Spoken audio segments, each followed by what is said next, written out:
என்னுடைய அரசு டாக்குமெண்ட்ஸ கொடுத்தது யார்?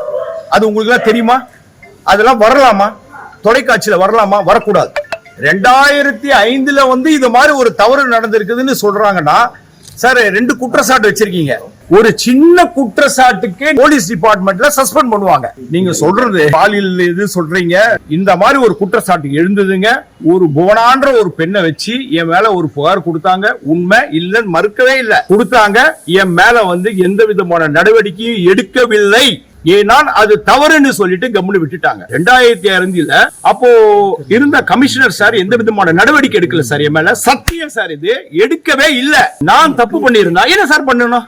என்ன பண்ணுவாங்க? உடனே என்ன பண்ணுவாங்க? சஸ்பெண்ட் பண்ணிருப்பாங்க சார். பண்ணாங்களான்னு கேளுங்க சார். சஸ்பெண்ட் பண்ணல, என்ன டிரான்ஸ்பர் பண்றாங்க.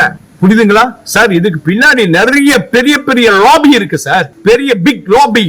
லாபின்னா என்ன தெரியுங்களா?